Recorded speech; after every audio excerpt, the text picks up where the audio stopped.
Pregnancy के पहले महीने में ब्लीडिंग होती है क्या? ये सवाल हर उस महिला के मन में आता है जिन्हें अभी अभी प्रेगनेंसी का पता चला है या जो अपने शरीर में कुछ बदलाव महसूस कर रही हैं। तो चलिए आज इस विषय को विज्ञान की नज़र से और बिना किसी भ्रम के समझते हैं कि क्या ये सामान्य है, क्यों होती है, अगर होती है ब्लीडिंग तो, और कब आपको डॉक्टर के पास जाना चाहिए। सबसे पहली और सबसे महत्वपूर्ण बात है कि हाँ, प्रेगनेंसी के पहले महीने में हल्की ब्लीडिंग या स्पॉटिंग होना बिल्कुल सामान्य हो सकता है। आंकड़े बताते हैं कि पहली तिमाही यानी प्रेगनेंसी के जो पहले 12 सप्ताह होते हैं उसमें लगभग 20 से 30% महिलाओं को किसी न किसी रूप में ब्लीडिंग का अनुभव होता है। यानी कि हर 3 से 4 महिलाओं में से एक को कुछ ना कुछ स्पॉटिंग या ब्लीडिंग होती है और इनमें से अधिकतर मामलों में प्रेगनेंसी पूरी तरह से सामान्य और स्वस्थ रहती है। तो अगर आपको हल्की स्पॉटिंग दिखी है तो ये अपने आप में कोई चिंता की बात नहीं है, बल्कि ये आपके शरीर में हो रहे प्राकृतिक बदलावों का हिस्सा हो सकती है। बहुत सी महिलाओं को इस ब्लीडिंग का पता भी नहीं चलता है क्योंकि यह इतनी हल्की होती है कि वो इसे नजरअंदाज कर देती है। अब आते हैं सबसे आम कारण पर, इम्प्लांटेशन ब्लीडिंग। ये प्रेगनेंसी के पहले महीने में ब्लीडिंग का सबसे आम और पूरी तरह से सामान्य कारण है। यह तब होता है जब निषेचित अंडा गर्भाशय की मोटी परत में जड़ जमाता है। यह प्रक्रिया आमतौर पर गर्भधारण के 6 से 12 दिनों के बीच में होती है, जो अक्सर आपके अगले पीरियड की अपेक्षित तारीख के आसपास होती है। यही वजह है कि कई महिलाएं इसे अपना हल्का पीरियड समझ लेती हैं और प्रेगनेंसी की संभावना को नकार देती हैं।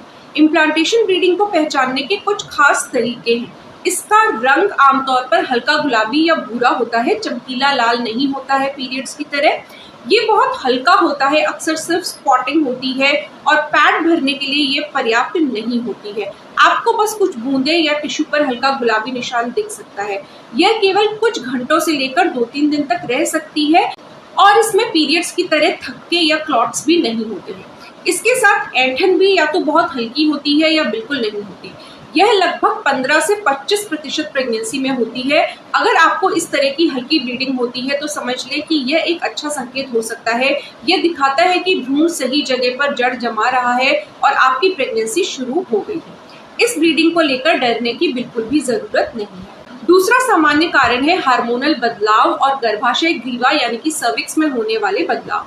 प्रेगनेंसी के शुरुआती दिनों में आपके शरीर में एक्सीजी, प्रोजेस्टेरॉन और ईस्ट्रोजन जैसे हार्मोन्स का स्तर बहुत तेजी से बढ़ता है। कभी कभी इस हार्मोनल उतार चढ़ाव के कारण हल्की ब्लीडिंग हो सकती है, जिसे ब्रेक थ्रू ब्लीडिंग भी कहा जाता है। इसके अलावा गर्भाशय ग्रीवा में रक्त का प्रवाह बढ़ने और उसके अधिक संवेदनशील हो जाने के कारण संभोग, पेल्विक जांच या पैप स्मीयर के बाद हल्की ब्लीडिंग हो सकती है। यह पूरी तरह से हानि रहित है और इससे आपके बच्चे को कोई खतरा नहीं है। बहुत सी महिलाओं को संभोग के बाद हल्की गुलाबी या भूरी स्पॉटिंग होती है और यह इतनी आम बात है कि डॉक्टर अक्सर इसे सामान्य मानते हैं, बशर्ते ये बहुत हल्की हो और जल्दी बंद हो जाए। एक और संभावित कारण होता है ब्लीडिंग का और वो है सब कोरियोनिक हेमरेज। यह एक ऐसी स्थिति है जिसमें गर्भाशय की दीवार और प्लेसेंटा के बीच रक्त का हल्का सा जमाव हो जाता है। यह प्रेगनेंसी में होने वाली ब्लीडिंग का एक सामान्य कारण है और अक्सर यह अपने आप ठीक हो जाता है, खासकर यदि यह छोटा हो। कई महिलाओं को इस स्थिति का पता अल्ट्रासाउंड के दौरान ही चलता है जब वे ब्लीडिंग के कारण डॉक्टर के पास जाती हैं। अगर यह बड़ा है तो यह गर्भपात के जोखिम को बढ़ा सकता है, इसलिए इसकी निगरानी डॉक्टर द्वारा की जानी चाहिए। लेकिन ज्यादातर मामलों में महिलाओं को इसका पता भी नहीं चलता है और उनकी प्रेगनेंसी पूरी तरह से सामान्य रूप से आगे बढ़ती है। लेकिन यहाँ कुछ स्थितियां ऐसी भी हैं जहां ब्लीडिंग किसी गंभीर समस्या का संकेत हो सकती है और उनमें आपको तुरंत डॉक्टर से संपर्क करना चाहिए। सबसे आम गंभीर कारण है सहज गर्भपात यानी कि मिसकैरेज। यह पहली तिमाही में ब्लीडिंग का सबसे आम कारण है और लगभग 10 से 20% ज्ञात प्रेगनेंसी गर्भपात में समाप्त होती है। गर्भपात के दौरान ब्लीडिंग आमतौर पर भारी होती है। इसमें थक्के यानी कि क्लॉट्स निकल सकते हैं और इसके साथ पेट के निचले हिस्से में तेज ऐंठन या दर्द होता है। हालांकि हल्की ब्लीडिंग भी गर्भपात का संकेत हो सकती है। यदि आपको ब्लीडिंग के साथ दर्द हो रहा है तो तुरंत अपने डॉक्टर से संपर्क करें। इससे भी अधिक खतरनाक स्थिति है एक्टोपिक प्रेगनेंसी। यह एक मेडिकल इमरजेंसी है जिसमें निषेचित अंडा गर्भाशय की बजाय फैलोपियन ट्यूब या कहीं और जड़ जमा लेता है। इस स्थिति में ब्लीडिंग के साथ पेट के एक तरफ तेज दर्द, चक्कर आना या बेहोशी जैसे लक्षण हो सकते हैं। अगर फैलोपियन ट्यूब फट जाती है तो ये जानलेवा हो सकता है और इसके लिए तुरंत चिकित्सा सहायता की आवश्यकता होती है। अगर आपको प्रेगनेंसी का संदेह है और आपको एक तरफा तेज दर्द या चक्कर के साथ ब्लीडिंग हो रही है तो बिना देरी किए डॉक्टर के पास जाएं या आपातकालीन सेवा को कॉल करें।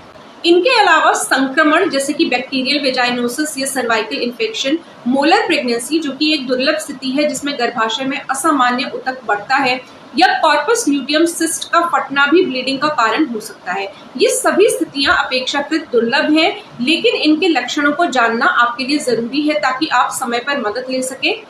अब सवाल ये उठता है, ब्लीडिंग के दौरान आपको क्या करना चाहिए और कब डॉक्टर से संपर्क करना चाहिए। हर महिला को पहली तिमाही में किसी भी प्रकार की ब्लीडिंग पर अपनी डॉक्टर को जानकारी देनी चाहिए। हालांकि कुछ स्थितियां ऐसी हैं जिनमें आपको तुरंत डॉक्टर से संपर्क करना चाहिए या आपातकालीन सेवा लेनी चाहिए, जैसे कि भारी ब्लीडिंग जिसमें पैड हर 1-2 घंटे में भर जाता है, ब्लीडिंग के साथ थक्के या उतक निकल रहे हों, तेज पेट या पेल्विक दर्द हो, खासकर एक तरफ, चक्कर, बेहोशी या कंधे में दर्द हो, बुखार या ठंड लगना हो, या ब्लीडिंग 24 घंटे से ज्यादा रहे। इन संकेतों को कभी भी हल्के में ना लें। आपकी और आपके बच्चे की सुरक्षा सबसे महत्वपूर्ण है। याद रखने वाली सबसे महत्वपूर्ण बात, पहली तिमाही में होने वाली ब्लीडिंग का मतलब ये नहीं है कि आपका गर्भपात होने वाला है। कई महिलाओं को हल्की ब्लीडिंग होती है और उनकी प्रेगनेंसी पूरी तरह से सामान्य और स्वस्थ रहती है। मुख्य बात यह है कि आप घबराएं नहीं बल्कि सचेत रहें। अपनी ब्लीडिंग की मात्रा, रंग और साथ के लक्षणों पर ध्यान दें और किसी भी संदेह की स्थिति में बिना देरी किए अपनी डॉक्टर से संपर्क करें। अपनी डॉक्टर को हर विवरण बताएं, कब शुरू हुई, कितनी भारी है, किस रंग की है और क्या आपको दर्द या कोई और लक्षण महसूस हो रहा है। यह जानकारी आपकी डॉक्टर को सही निर्णय लेने में मदद करेगी।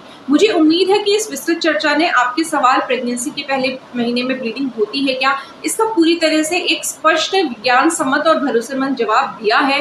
अब आप जानती हैं कि हल्की ब्लीडिंग सामान्य हो सकती है, लेकिन यह भी जानती हैं कि किन लक्षणों को नजरअंदाज नहीं करना चाहिए।